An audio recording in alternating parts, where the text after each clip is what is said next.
Baik, Saya bismillahirrahmanirrahim. Bu jelas.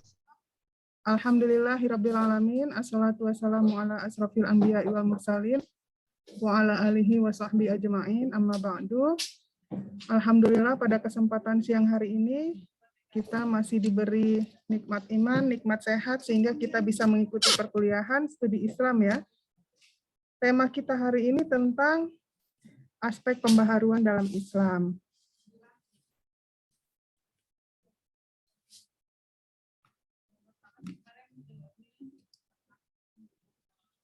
Nah, latar belakang pembaharuan dalam Islam, jadi kita tahu sumber ajaran agama Islam adalah Al-Quran dan Hadis.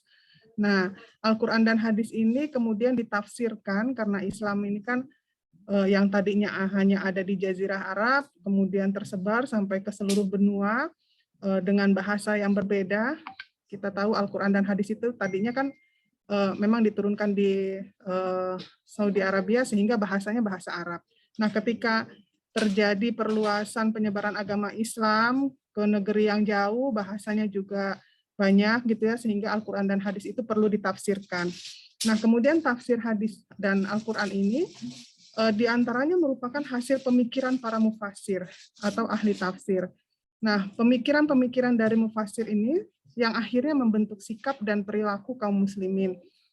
Kemudian pemikiran ini sesuai dengan keadaan zaman ya, dan pemikiran ini diterima oleh masyarakat Islam pada masa tertentu. Pembaharuan Islam itu dilakukan berdasarkan pemikiran baru. Nah, sehingga istilah pembaharuan dalam Islam atau modernisasi dalam Islam itu sebenarnya sama ya. Penerapan pemikiran modern dalam memajukan Islam dan umat Islam. Lalu kalau kita bicara tentang sejarah peradaban Islam, utamanya tentang pembaharuan dalam Islam, ini terbagi menjadi 3 periode. Yang pertama adalah Islam klasik, ini periodenya tahun 650 sampai 1250 Masehi. Jadi ketika Nabi Muhammad SAW ini meninggal atau wafat, kan tidak ditunjuk ya siapa penggantinya. Sehingga kelompok Muhajirin dan kelompok Ansor ini masing-masing mengklaim bahwa dari golongan mereka lah yang paling berhak untuk menggantikan posisi Nabi. Lalu saat itu Khalifah Umar bin Khattab datang dan mengusulkan Abu Bakar sebagai orang yang paling pantas menggantikan Nabi karena kedekatan beliau dan senioritasnya dianggap paling pantas menjadi Khalifah pengganti Nabi. Kemudian akhirnya pemilihan Khalifah Abu Bakar dilakukan secara aklamasi dan disetujui oleh kaum muslimin. Pembaiatan Khalifah Abu Bakar dilakukan di Masjid Nabawi. Nah, masih pada periode klasik, setelah masa Khulafaur Rasyidin, ini periode klasik dibagi menjadi 2 masa ya. Jadi masa kemajuan Islam 1, tahun 659 sampai 1000 Masehi, dan masa disintegrasi, tahun 1000 sampai 1250 Masehi. Kemudian pada masa klasifikasi kedua adalah periode pertengahan ya. Periode pertengahan ini tahun 1250 sampai 1800 Masehi. Nah, pada abad pertengahan ini bisa dikatakan sebagai abad yang paling gemilang bagi umat Islam karena pada masa inilah daerah Islam meluas ya, melalui Afrika Utara sampai ke Spanyol, kemudian kalau di wilayah timur dari Persia sampai ke India. Kemudian daerah-daerah ini di bawah kekuasaan khalifah yang berkedudukan di Madinah ya. Kemudian dari Madinah pindah ke Damaskus dan terakhir berkedudukan di Baghdad. Nah, dengan lahirnya pemikiran para ulama besar, ilmu pengetahuan itu berkembang dengan pesat hingga ke puncaknya ya. Dalam bidang agama, bidang non-agama, bahkan bidang kebudayaan. Kemudian Islam memasuki benua Eropa ini lewat Spanyol, kemudian Sisilia, dan disinilah akhirnya menjadi dasar dari ilmu pengetahuan yang mempengaruhi alam pikiran orang-orang Eropa ya. Pada abad-abad selanjutnya bahkan hingga kini Eropa mengalami masa yang sangat gemilang. Kemudian pembaharuan Islam ini tadi berbeda dengan Renaissance yang terjadi di Barat ya. Jadi kalau di Barat itu kan Renaissance ini muncul dengan menyingkirkan agama. Nah, sementara pembaharuan Islam itu sebaliknya. Pembaharuan Islam itu terjadi untuk memperkuat prinsip dan ajaran Islam. kemudian memperbaharui, menghidupkan kembali prinsip-prinsip Islam yang sempat dilalaikan oleh umatnya. Nah, jadi pembaharuan Islam ini bukan hanya mengajak maju ke depan untuk melawan semua kebodohan, tetapi juga kemajuan untuk mengajarkan agama-agama Islam itu sendiri. Lalu periode ketiga adalah periode modern ya. Periode modern itu dimulai sejak tahun 1800 sampai saat ini. Nah, periode modern ini bisa dikatakan sebagai zaman kebangkitan Islam, ditandai dengan pendudukan Napoleon Bonaparte atas Mesir tahun 1798 ya, sampai 1801 Masehi. Nah, ini menginsafkan dunia Islam akan kelemahannya dan menyadarkan umat Islam bahwa ternyata di Barat itu muncul peradaban yang lebih tinggi daripada peradaban Islam. Kemudian akhirnya raja dan pemuka Islam akhirnya berpikir dan mencari jalan untuk mengembalikan balance of power yang telah pincang dan membahayakan Islam. Jadi ada beberapa tokoh ya yang menggagas tentang pembaharuan dalam Islam ini, nanti akan saya bahas satu persatu. Nah, jadi apa sih sebenarnya pengertian pembaharuan dalam Islam? Kita tahu bahwa pembaharuan itu kan artinya proses atau kegiatan memperbaiki supaya menjadi baru. Jadi yang lama diproses, diperbaiki menjadi baru. Kemudian pembaharuan dalam Islam artinya adalah pikiran, gerakan untuk menyesuaikan paham-paham keagamaan Islam dengan perkembangan baru yang ditimbulkan oleh kemajuan ilmu pengetahuan. Nah, ada beberapa istilah yang hampir mirip-mirip ya. Yang pertama adalah modernisasi. Nah, modernisasi Islam ini adalah sinonim dari pembaharuan. Nah, maknanya lebih menyesuaikan dengan tuntutan masa kini, tetapi modernisasi lebih identik dengan zaman kebaratan. Yang kedua adalah revitalisasi. Nah, revitalisasi ini beda dengan pembaharuan ya.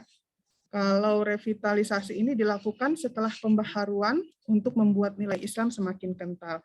Lalu ada istilah reformulasi, ada rekonstruksi, ada reaktualisasi, dan ada reinterpretasi. Apa saja ruang lingkup pembaharuan Islam? Nah, kalau di bidang akidah dan ibadah, pembaharuan ini dimaksudkan untuk memurnikan ajaran Islam dari unsur-unsur asing dan kembali kepada ajaran yang murni.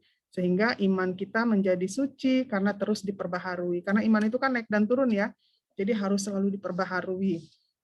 Nah, sedangkan di bidang muamalah duniawiyah, pembaharuan dimaksudkan sebagai upaya modernisasi atau pengembangan dalam aspek sosial, aspek ekonomi, aspek politik, aspek pendidikan, budaya, dan lain sebagainya ya. Yang penting dia tidak bertentangan dengan Al-Quran dan hadis. Tujuannya yang pertama adalah purifikasi ajaran Islam. Purifikasi itu artinya memurnikan atau mengembalikan semua bentuk kehidupan keagamaan ke masa awal Islam, seperti yang dipraktekkan pada masa Nabi Muhammad SAW.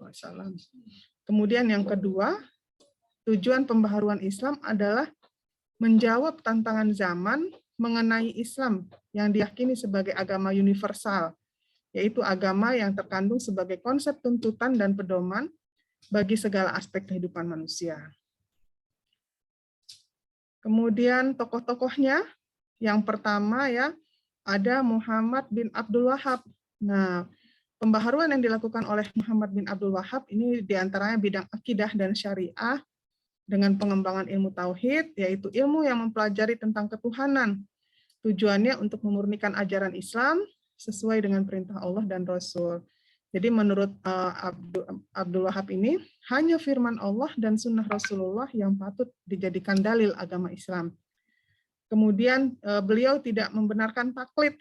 Taklid itu adalah mengikuti pendapat orang lain tanpa dasar yang jelas. Jadi tidak boleh kita melakukan taklid buta terhadap seseorang. Lalu tokoh kedua ada Syah Waliullah. Jadi Syah ini mendamaikan perpecahan yang terjadi akibat perbedaan aliran dan mazhab. Beliau juga pelopor kebangkitan hadis di India karena pembelajaran tentang hadis di Timur Tengah saat itu mengalami kemunduran. Lalu tokoh ketiga ada Muhammad Ali Pasha. Pembaharuan yang dilakukan Ali Pasha, dia memperbaiki hubungan dengan luar negeri, dengan negara barat ya, misalnya Prancis, Italia, Inggris, dan Australia, dengan mengirimkan 311 pelajar ke Mesir 311 pelajar Mesir ke Italia, ke Perancis, ke Inggris, Austria, sejak tahun 1813 sampai 1849. Lalu Ali Pasha juga memperbaiki kondisi politik dalam negeri dengan membangun kekuatan militer, memperbaiki kondisi pemerintahan, ekonomi, dan pendidikan. Lalu ada tokoh Al-Tahtawi. Nah, dalam bidang ekonomi, beliau menuangkan pikirannya dalam bukunya yang berjudul Manahijul Albab Al-Misriyah fi Manahijil Adab Al-Ashriyah. Nah, ini menerangkan bahwa betapa pentingnya kemajuan ekonomi bagi suatu negara. Jadi kesejahteraan menurutnya bisa dicapai dengan cara berpegang teguh pada agama, memiliki budi pekerti yang baik, dan kemajuan ekonomi. Kemudian dalam bidang pemerintahan, Al-Tahtawi ini menggolongkan masyarakat menjadi 4 golongan. Yang pertama golongan raja, kaum ulama, golongan ahli, tentara, dan kaum produsen. Kemudian tokoh kelima ada Jamaluddin Al-Afghani. Pemikiran-pemikirannya diantaranya membangkitkan kesadaran politik untuk melawan absolutisme, lalu mempersiapkan menghadapi segala tantangan dengan bekal pengetahuan sains dan teknologi modern. Kemudian menurut Jamaluddin Al-Afghani, sebaiknya berpegang kembali kepada ajaran Islam yang sesungguhnya dengan menghidupkan akidah Islam, melawan kolonialisme asing, dan menegakkan persatuan Islam. Kemudian, apa sih yang harus kita lakukan gitu ya, menghadapi pembaharuan dalam Islam? Jadi, pembaharuan dalam Islam ini kan sangat berpengaruh terhadap kehidupan beragama ya, dalam semua aspek kehidupan sehari-hari. Dan pembaharuan Islam ini menyebar dengan cepat sehingga menyebabkan banyak terbentuk gerakan yang memiliki tujuan masing-masing. Jadi kita sebagai umat muslim perlu menghargai usaha pendahulu kita dengan terus mengembangkan kemampuan sebagai umat Islam, baik dalam segi keagamaan dan ilmu pengetahuan, serta tidak membedakan beberapa golongan atau sekte semata dengan berkaca kepada Islam secara universal, sehingga Islam bisa bergerak maju dan kembali kepada kejayaan seperti yang pernah dialami oleh umat Islam ya pada masa-masa terdahulu.